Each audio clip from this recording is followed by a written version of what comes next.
Order. It being 9 p.m, I propose a question the House to now adjourn. I call the honourable member for Fremantle. Thank you, Deputy Speaker. What I am to say today will likely not be popular in this place or indeed in the wider community. However, there comes a time when the injustices have so mounted up that plain speaking becomes a duty.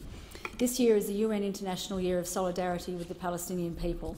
However, despite overwhelming support within the international community for a Palestinian state and for an end to the Israeli occupation and settlement building, as well as the blockade of Gaza, there has not been any positive change for Palestinians on the ground.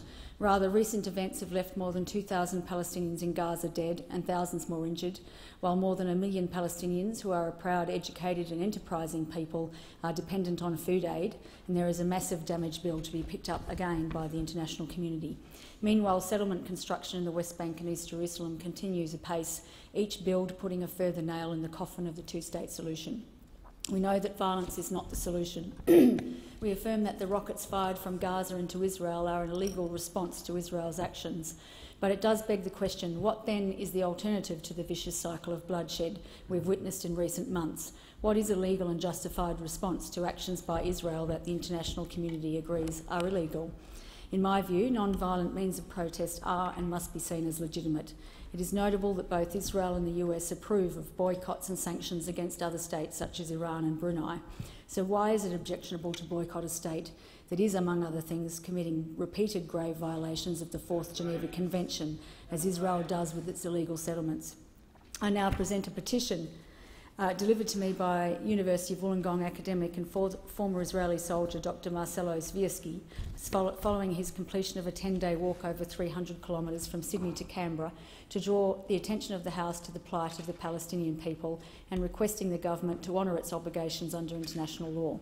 The petition asks the government to exclude relations through boycott, divestment and sanctions with states, institutions and companies that are involved in the perpetuation of discriminatory Israeli policies, including the occupation of the West Bank, East Jerusalem and Gaza. The BDS campaign has received an enormous amount of negative press in Australia, much of which is undeserved. I'm not seeking to validate all of the actions that have occurred in the name of BDS, because it can mean different things to different people. However, I do wish to dispel some of the misunderstandings around the official BDS campaign, including that its supporters are anti-Semitic and intent on the destruction of Israel. That is not the case. It is not anti-Semitic to protest injustice, and as noted by Peter Slezak, writing in New Matilda, BDS is directed against many non-Jewish, non-Israeli companies such as Veolia, 4GS and Caterpillar, which are profiting from the illegal occupation of Palestinian land. The US organisation Jewish Voice for Peace has observed that BDS is a viable, democratic and non-violent response to the horrific policies of the State of Israel against Palestinians. Richard Falk, Professor of International Law at Princeton and a former UN Special Rapporteur for the Occupied Territories, has said that the BDS movement provides a hopeful way of writing the future history of Palestine in the legal and moral language of rights, rather than the bloody deeds of warfare. Nobel Peace Prize and Sydney Peace Prize recipient Archbishop Desmond Tutu has said, "If we had not struggled so hard in the anti-apartheid movement, Nelson Mandela would have died in jail. The boycott, divestment, sanctions movement is as important as the anti-apartheid struggle. I urge you all to support it." In July this year, 17 European Union countries warned their citizens against engagement in business deals or investing in the illegal Jewish settlements or with bodies connected to them in the West Bank, East Jerusalem and Golan Heights. The European warnings described the settlements as illegal under international law, warning that individuals or companies who engage in any economic deals with them could face legal and financial risks and harm their image. As said by Philip Gordon, the White House coordinator for the Middle East in early July, how will Israel have peace if it is unwilling to delineate a border, end the occupation and allow for Palestinian sovereignty, security and dignity? It cannot maintain military control of another people indefinitely. Doing so is not only wrong, but a recipe for resentment and recurring instability.